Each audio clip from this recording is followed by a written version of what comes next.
So here we are, again, talking about Stefon Diggs, yet again. And I need to reiterate, once again, supreme talent. I love him. I think he's electric, dynamic. I want him on my football team, the Minneapolis Miracle Man, all of that stuff, right?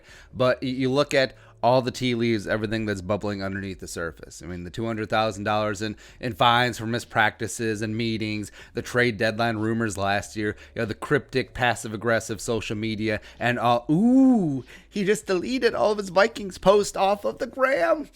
Oh, no.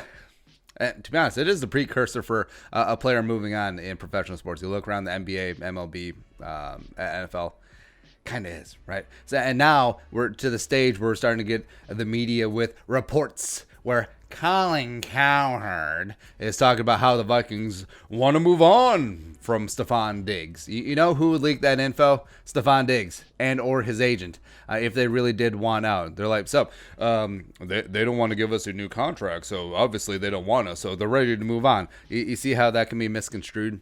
See how that can be spun? And then all of a sudden, the team is under fire, and then they're like, well, crap. Rick Spoon's in his office like, well, we may as well just touch base and see what we can get, gauge the market out there, because he wouldn't be doing his job if he didn't. And then all of a sudden, Diggs traded. That's exactly how things go in motion. Because I think in this situation, I think you just have to go with Occam's razor at this point, where the simplest answer is usually the right one. I think it's all about money. I think it really is all about Stefon Diggs' contract, because if you look at it, currently the 13th highest paid wide receiver in the NFL at $14.5 million a year.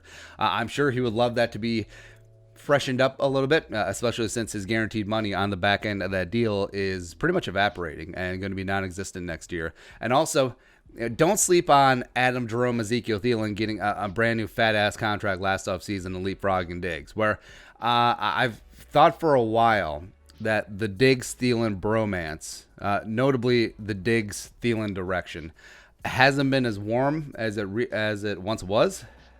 So I think that's factoring in. Because if you look at it from the Stefon Diggs perspective, you see an older guy in Adam Thielen who you've debatably outperformed the last couple of years. Get more money than you, and athletes always see money as a sign of respect. He is respect us. They get all, and then that guy gets all the love from the local media. Oh, he's a local son, Detroit Lakes enthusiast. But also he was ineffective early on in the season as well as hurt in 2019 while your ass is carrying the entire offense. You can sort of see why he would be miffed, how his ego would be bruised a little bit. So perhaps that's exactly what's precipitating all this behavior, because it is important to note, Diggs didn't start all this behavior, or all the reports and rumors about this behavior didn't start until Thielen started making more than him. Weird timing, right? And also, if they interpret the Vikings saying, they could have gone to the Vikings and been like, hey, we want a new deal. The Vikings could have come back. Well, you're getting paid high market value as well as you have 3 years left on your deal. No.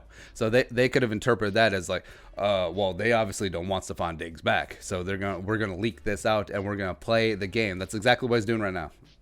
He's playing the game through the media, because at any point, Stefon Diggs could come out, whether it's a social media post or impromptu press conference, whatever, and be like, I'm fully committed to being a Minnesota Viking. I apologize for the misinterpretation and misconstruing of these latest blah, blah, blah, blah, blah, blah, blah. But I want to be here. The team wants me to be here. I'm really excited to work with Adam Thielen and Kirk Cousins 2020 season. I hope to bring a Super Bowl to the good people of Minnesota. That's it. He could do that at any single freaking time, but he is not. You know why? Because frankly, I think he's keeping all of his options open. Number one, he loves the attention. Let's be honest here. Like, everyone has a little bit of ego. His is pretty big, and he does like being the center of attention, even in the offseason. Number two, he wouldn't mind a trade. Washington come calling up. What's up? Ravens even. Oh, could you imagine Diggs and Hollywood Brown with Lamar Jackson? Come on, playa, shoot. Number three, he would love a new deal. He absolutely would love a new contract right now. Number four, if neither the trade or the contract, new contract don't happen, he'd just be like, he could show up to camp and be just like, hey, I don't know why everyone's freaking out. I don't know why everyone's reading between the lines. It is what it is at this point.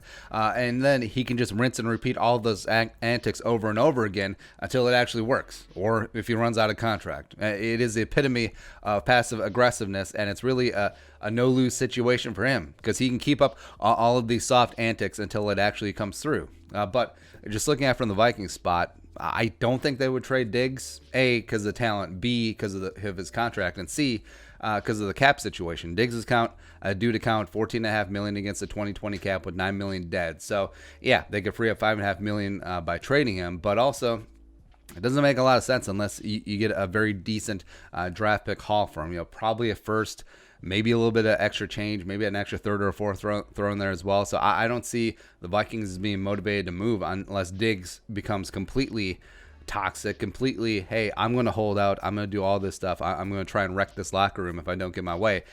We haven't seen that yet.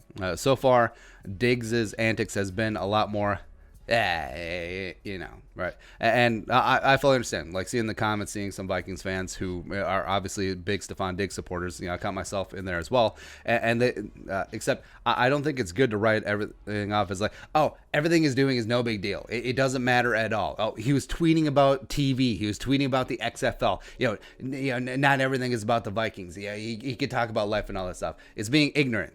It's being absolutely ignorant. Or actually, no, it's not being that. It's they're hearing and seeing what they want to hear and see, right? Because obviously they want Stefon Diggs to be on this team, so they're just ignoring the smoke and the flames that are coming from this burning building as they're sitting on the 12th floor. Like, it's the dog sitting in the room. This is fine. Yeah, that's exactly what the hardcore Stefon Diggs supporters are doing right now, saying that everything is fine. But any objective person can look at this situation and say that something stinks in Denmark, and it really does. And I'm officially at the point where starting to worry a little bit on if Stefon Diggs is going to be in purple and in camp in August.